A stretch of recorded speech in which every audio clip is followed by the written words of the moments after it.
Nananatili sa evacuation centers ang nasa 8,000 naapektuhan ng lindol sa Davao Oriental. Yan ang ulat ni Kenneth Pasyente.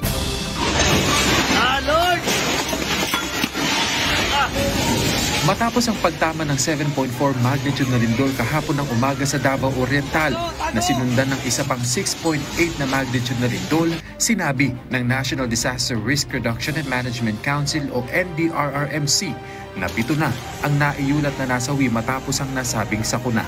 Batay yan sa ilalabas na situation report ng ahensya as of 6 a.m. ngayong araw. Patuloy itong binavalidate, gayon din ng 11 individual na nai-report na nasugatan. May 33 bahay ang naitala na napinsala, 28 ang bahagyang nasira at 5 ang tuluyang gumuho.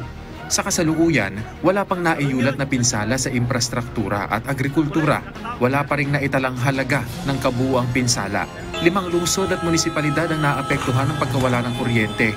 Ngunit agad din itong naibalik sa lahat ng apektadong lugar. Wala namang naitalang pagkaantala sa supply ng tubig. Agad din naibalik ang linya ng komunikasyon sa 12 munisipalidad na naapektuhan. Umabot sa 3,519 pamilya o 800,436 katao mula sa 2 rehiyon, 2 probinsya, 4 na lungsod at munisipalidad at 9 na barangay ang naapektuhan ng serye ng lindol. Habang 7,915 katao ang kasalukuyang nasa mga evacuation center.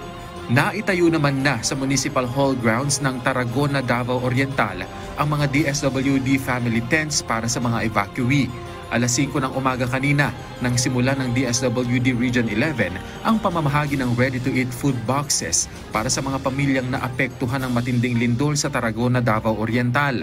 Ang ready-to-eat food ay mga self-contained halal meals na handang kainin at ibinibigay sa mga pamilyang pansamantalang lumikas. Nagsimula na ring mamahagi ang ahensya ng hygiene, kitchen at sleeping kits para sa mga evacuee sa Tarragona.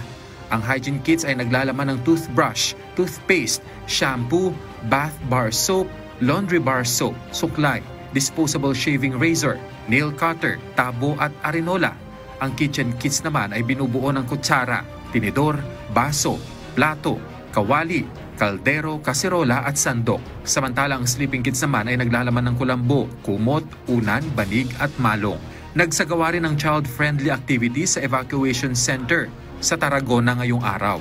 Layunin ng mga gawaing ito na maibsan ang takot at pangamba ng mga bata matapos ang trahedya at matulungan silang makabalik sa normal na daloy ng kanilang pang-araw-araw na buhay. Kenneth Pasyente para sa Pambansang TV sa Bagong Pilipinas.